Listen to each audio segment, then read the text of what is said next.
Today I'm doing a job on a 2005 Honda Pilot. We've got our jack stands up and it's about to take the wheel off here. We're doing brakes and left rear hub assembly. Alright, so we got the wheel off. You can see how much play there is already. Definitely needs to be replaced. Lots of corrosion. This lug right here de-threaded and there's burrs all over, so it doesn't look like anybody stripped it putting it on, but it's kind of worrying. I'm gonna have to take a brush to that.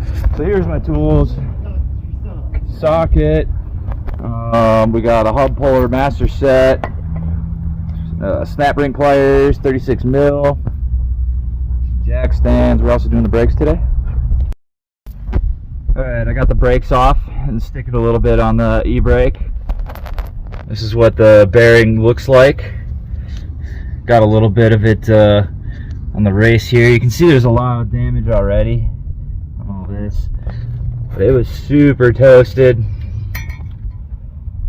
Got everything else kind of soaking. Basically, we're gonna pop this bearing out right here, put that new one in. Then we got to press, then we do the brakes. But unfortunately, I had my assistant run to the store and grab a hub puller set, and they were supposed to get a slide hammer, but we have no slide hammer, so we are stalled now.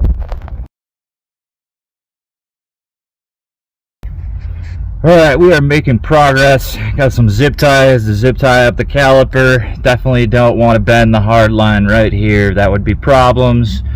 I'm about to take off the upper control arm. Probably going to be able to leave the lower control arm. I think I need to take this plate off right here. I popped the wheel speed sensor because that was in the way. I don't want to break that. But when I popped it out, I noticed that's probably causing one of the codes that we see. I don't know if they'd be able to see in there, but yeah, you can see the gears all chewed up on the inside of the spline.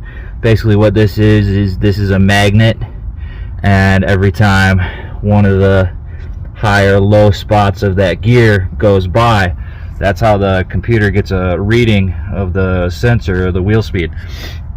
So we're pretty close to popping off the hub itself, or the knuckle, and then we're going to pop off the bearing and pretty much just reassemble.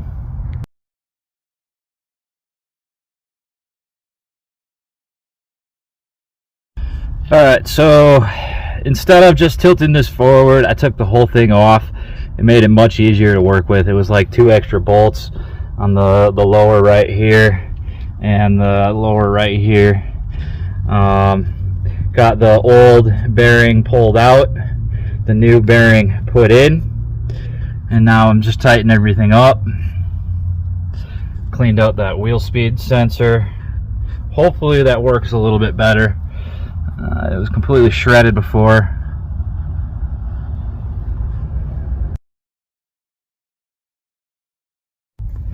Alright, we got the hub back on.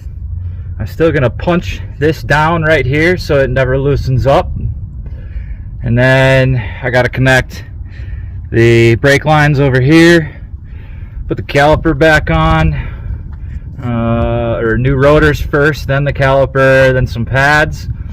Reconnect this strut right here, which was actually surprisingly still good. And pretty much good from there. I need to put a bolt on that.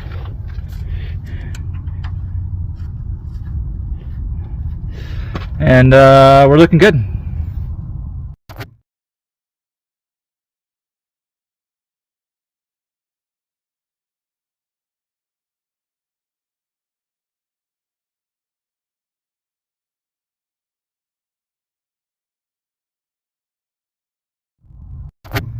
Alright, so we moved on to the calipers here. I used the old brake pad and a C-clamp to tighten it down. Make sure you take the cap off of your brake fluid reservoir before you do this. Otherwise you're going to be putting a lot of pressure into the system and you can definitely damage things. So just take the cap off. You shouldn't need to bleed the brakes at all after you do this. You're not actually opening up the lines or letting any air into the system, so it's pretty easy. Cruising along really nicely now. We've got the pad bracket. We're about to put on some new pads, pop off this old retaining hardware, these little clips right here, grease them up, throw the pads back on, then put the caliper back on, tighten up a couple of loose bolts, and we're throwing the wheel back on.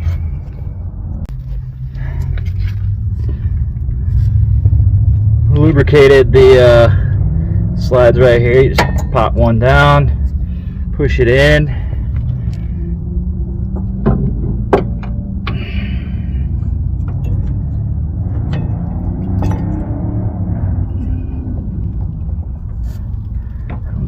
There we go. Pretty much like that. Put the bolts back on and we got new hub, bearing, rotors, and brakes.